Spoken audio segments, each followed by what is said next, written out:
और आरपीवीटी 2022 का रिजल्ट भी जारी हो चुका है और आपका रिजल्ट अच्छा आया होगा ऐसी आशा के साथ में मैं आज इस वीडियो को लेके आया हूँ। जो आरपीईटी का रिजल्ट आया है उसके बारे में बहुत सारे स्टूडेंट का सवाल है कि कब इनका है जो काउंसलिंग का प्रक्रिया शुरू होने वाली है, किस तरह काउंसलिंग प्रक्रिया रहने वाली है और उसके बाद में आपको किन किन डॉक्यूमेंट को तैयार करना होगा और किन कॉलेज की कितनी कितनी फीसें हैं, उसके अलावा क्या क्या कहाँ पर कितनी सीटें हैं, उन सारी बातों पर चर्चा। जैसा कि आप देख पा रहे हैं मैं rajuvash.org की साइट पे आ चुका हूँ और यहाँ से आप स्क्रॉल करके जैसे नीचे जाएंगे तो आरपीवीटी का जो रिजल्ट 2022 का है वो टैब यहाँ पर नजर आएगा। यहाँ से आप रिजल्ट देख सकते हो। इसके ऊपर एक न्यू टैब ओपन हो जाएगा जो कि काउंसलिंग से संबंधित रहेगा आपका। जैसे काउंसलिंग के टैब पर आप क्लिक करेंगे तो यहाँ पर आपको जो आपने फॉर्म फिलअप किया था उसमें जो यूजर आईडी पासवर्ड और आपने जो रिजल्ट आरपीवीटी का सिलेक्टेड आएगा उसको लॉगिन करने के बाद में काउंसलिंग की प्रक्रिया शुरू होगी। अभी काउंसलिंग की प्रक्रिया को कुछ समय लगने वाला है, इसलिए बहुत जल्द शुरू भी हो जाएगा। जब भी काउंसलिंग की प्रक्रिया शुरू होती है हम अलग से वीडियो बना लेंगे और काउंसलिंग की प्रक्रिया के बारे में समझेंगे। तो आज इस वीडियो में देखेंगे कि आपको कौन कौन से डॉक्यूमेंट तैयार करने हैं।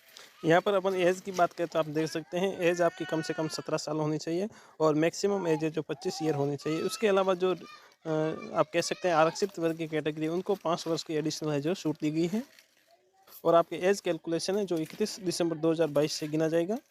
यानी 31 दिसंबर 2022 तक आपकी मिनिमम 17 वर्ष से जो कंप्लीट होनी चाहिए और मैक्सिमम है जो 25 वर्ष से एबो नहीं होनी चाहिए और जो आरक्षित वर्ग है उनके 30 वर्ष से एबो नहीं होनी चाहिए। यहाँ पर अपन क्वालिफिकेशन की बात करें तो आपकी 10+2 डिप्लोमा कंप्लीट होना चाहिए, वो भी सेंट्रल गवर्नमेंट या स्टेट गवर्नमेंट के जो एसटीबीटी बोर्ड है उनसे एफिडेविट होना चाहिए। उसके बाद में आपका कोर्स है जो इंग्लिश बायोलॉजी केमिस्ट्री और फिजिक्स के अंतर्गत कंप्लीट होना चाहिए। आपका मार्क्स है जो कम से कम 50% आपकी होने ज़रूरी है 12th में और उसके बाद में आपका सब्जेक्ट है जो फिजिक्स केमिस्ट्री और बायोटेक्नोलॉजी इनमें से होना चाहिए। उसके अलावा आपको अन्य जो आरक्षित वर्ग है उनके लिए 47.05% कह सकते हैं आप, 47.5%। इस डिप्लोमे के अंतर्गत ओनली फॉर राजस्थान के अभ्यर्थी ही इसमें शामिल हो पाएंगे, अन्य कोई भी अभ्यर्थी अदर स्टेट का अभ्यर्थी इसमें आवेदन नहीं कर सकता है। यहाँ पर अपन सीटों की बात करें तो सीट दे सकते हैं आप रेगुलर सीटें और पेमेंट मोड पर सीटें हैं। दो तरह की सीटें हैं जिसकी आप लिस्ट देख सकते हैं। यहाँ पर जो रेगुलर सीटें हैं वो टोटल 35 तीन कॉलेजों के अंतर्गत है जो बीकानेर, उदयपुर और जयपुर के जो वेटनरी कॉलेजेज हैं, जो गवर्नमेंट वेटनरी कॉलेज कह सकते हैं। उसके बाद में अन्य जो कॉलेज है जिनकी आप पीछे देख सकते हैं 100 सीटें, तो ये तीनों कॉलेजों की फिर से आ जाती हैं।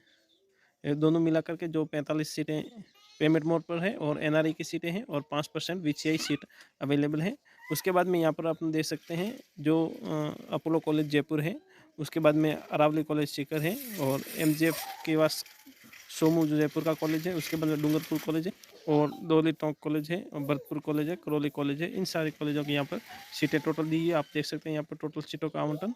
यहाँ पर अपन रिजर्वेशन की बात करें जो एससी की कैटेगरी है उनको 16% है। उसके बाद जो शेड्यूल ट्राइबल है एसटी की कैटेगरी है उनको 12% है।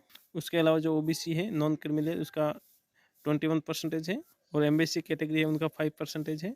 उसके बाद में आप देख सकते हैं जो ईडब्ल्यूएस कैटेगरी है उनको भी 10% है जो इसका आरक्षण है, जो गवर्नमेंट रूल्स के अकॉर्डिंग है सभी प्रकार का आरक्षण है। उसके बाद में जो पीएस स्टूडेंट है उनको भी आरक्षण इसका दे है।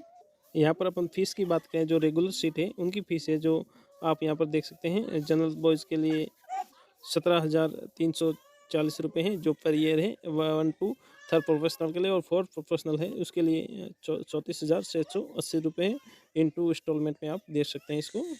अदर जो कैटेगरी है 1/3 के लिए जो आप कह सकते हैं ओबीसी, एमबीसी, एससी, एसटी की कैटेगरी है उनके लिए जो फीस है वो 6,340 रुपये पर ईयर और जो 4th प्रोफेशनल कोर्सेज सेलेक्ट करते हैं तो उनके लिए है जो 12,780 रुपये हैं जो 2 किस्तों में आप जमा कर सकते हैं। उसके बाद जो पेमेंट मोड पर जो सीटें अवेलेबल है उनका जो 1 to 3rd का जो प्रोफेशनल कोर्स सेलेक्ट करते हैं तो उनके लिए 3 लाख रुपये का फीस है per year plus regular fees भी आपको एप्लीकेबल है कैटेगरी वाइज। उसके अलावा 4th प्रोफेशनल आप सेलेक्ट करते हैं तो उसके लिए 6 लाख रुपये आपकी फ़ीस है प्लस रेगुलर फीस है वो भी आपको देनी होगी। उसके अलावा जो अन्य कॉलेज है जो वेटनरी कॉलेज से एफिडेविट है तो उनके लिए आप देख सकते हैं। फर्स्ट में जो अरावली कॉलेज है इसका भी फीस आप स्ट्रक्चर देख सकते हैं जो कि ट्यूशन फीस है और कौशल मनी है। उसके बाद में हॉस्टल फीस आप यहाँ पर देख सकते हैं जो कि आप इधर दिया हुआ है, आप इस मोबाइल की स्क्रीन पर आपको मिल जाएगा। उसके बाद में महात्मा ज्योतिबा फुले कॉलेज है जो जयपुर का है उसका भी देख सकते हैं जो कि सेम है। उसके बाद जो अपोलो कॉलेज है जो जयपुर का अपोलो कॉलेज है उसकी जो सिर्फ ट्यूशन फीस ही है। उसके बाद में एमबी वेटनरी कॉलेज जो डूंगरपुर है इसकी भी ट्यूशन फीस है। ये सारी कॉलेजेज हैं जो इनकी फ़ीसें आप यहाँ पर देख सकते हैं। और आप देख सकते हैं RR college of veterinary and animal science जो दौली टोंक की है, जिसका 5,50,000 रुपये पर ईयर है, जो कि फीस है। उसके बाद में महात्मा गांधी वेटरनरी कॉलेज भरतपुर है, जिसका 5,50,000 पर ईयर फीस है। उसके बाद जो कौशल मणि है वो रिफंडेबल है, 50,000 रुपये की फीस है जो रिटर्न की जाएगी। यहाँ पर अपने को ध्यान रखने वाली बात है कि आपको कौन-कौन से डॉक्यूमेंट हैं जो तैयार करने हैं, आपको ओरिजिनल डॉक्यूमेंट क्या-क्या तैयार करने हैं, तो यहाँ पर आप देख सकते हैं। आपको ओरिजिनल डॉक्यूमेंट के रूप में आप देख सकते हैं, आपका सर्वप्रथम आपका आईडी प्रूफ है वो ओरिजिनल होना चाहिए। जैसा कि आप कह सकते हैं कोई भी जैसे पैन कार्ड है या आधार कार्ड है, वो आपके पास में ओरिजिनल होना ज़रूरी है और उसकी जो सेल्फ अटेस्टेड फ़ोटोकॉपी जो उसके साथ में लगेगी। उसके बाद में आप प्रिंट आउट है आपने जो फॉर्म फिलअप किया था वो आपके पास में होना ज़रूरी है। उसके बाद में जो आपने एडमिट कार्ड एग्ज़ाम दिया है और एडमिट कार्ड निकाला था वो आपको ज़रूरी है पास में रखना। और आपका जो रिजल्ट आया है उसकी मार्कशीट आपके पास में होनी चाहिए, जो आप ओरिजिनल भी ले सकते हैं, जो आपके पेज पे मिल जाएगी। आपने जो रिजल्ट चेक किया है वो रिजल्ट की कॉपी। उसके बाद में आपको जो काउंसलिंग की थी तो उस काउंसलिंग का भी प्रिंट आउट आपको निकालना है। उसके बाद में आपको जो कॉलेज मिला है, जो आपको सीट अलॉट हुई है उसका अलॉटमेंट लेटर है, आपका 10th और 12th का जो भी डिप्लोमा है, मार्कशीट है और अगर सर्टिफिकेट है वो सभी पास में रखना ज़रूरी है। 10+1 है तो उसका भी मार्कशीट है, 10+2 का जो सीनियर सेकेंडरी का डिप्लोमा है और सेकेंडरी का डिप्लोमा है वो सभी आपके पास में होना ज़रूरी है। उसके बारे में आपको चरित्र प्रमाण पत्र बनाना है, वो भी आपके पास में होना चाहिए। आप ने जो लास्ट कॉलेज या जिस स्कूल में अध्ययन किया है वहाँ से आपको लेना होगा। फिर आपको वैलिड जो डिजिटल कास्ट सर्टिफिकेट है, जो ऑनलाइन मोड पे जो बनते हैं, आपको वो लेना है, जैसे आप जाति प्रमाण पत्र कह सकते हैं इसको।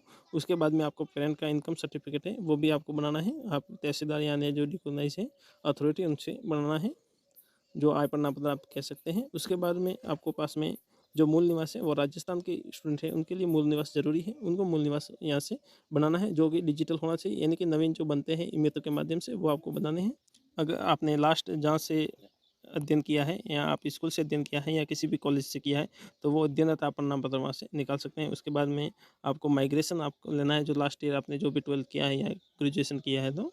उसके बाद में जो पीएस स्टूडेंट है, जो फिजिकल डिसेबिलिटी पर्सन है, उनके लिए डिसेबिलिटी का अगर आप फ़ायदा उठाना चाहते हैं तो आपके पास में 40% या उससे वो का जो भी सर्टिफिकेट है वो आपके पास में होना चाहिए। उसके बाद में आपके पास में एक फ़ोटो होना चाहिए जो कलर्स फ़ोटो है। कलर फ़ोटो है जो आपका जो आरपीवीटी 2022 का जो आपने फॉर्म फिलअप किया था उस समय जो आपने फ़ोटो अपलोड किया था वो सेम फ़ोटो आपको पास में होनी चाहिए। उसके बाद में ये सारे डिटेल है वो आपको ऑनलाइन फिल भी करनी पड़ेगी, अपलोड करना पड़ेगा। उसके बाद में आपको जब भी यूनिवर्सिटी में बुलाया जाएगा आपको डॉक्यूमेंट वेरिफिकेशन के लिए आपको डॉक्यूमेंट भी वेरीफाई करवाने होंगे। अगर आपका कहीं एडमिशन चल रहा है और वहाँ पर आपके ओरिजिनल डॉक्यूमेंट जमा हैं तो आप यहाँ पर जो भी कॉलेज है वहाँ से आप प्रिंसिपल के माध्यम से आपको साइन करके लिखवा के लेना है और ये सभी जानकारी देने की यहाँ पर जो भी है वो जो भी कोर्सेज चल रहा है उसकी डिटेल अपलोड करनी है और वहाँ पर मेंशन करने के बाद में प्रिंसिपल से यहाँ जो भी इसका चार्जर है उनसे साइन करवाने हैं और फिर आपको जो फीस रिसिप्ट है वो भी ओरिजिनल है जो उसकी सबमिट करनी होगी। और उसके बाद में जो भी डॉक्यूमेंट है उनकी अटेस्टेड कॉपी है जो आपको कॉलेज के द्वारा अटेस्टेड करवा के जमा करवानी होगी।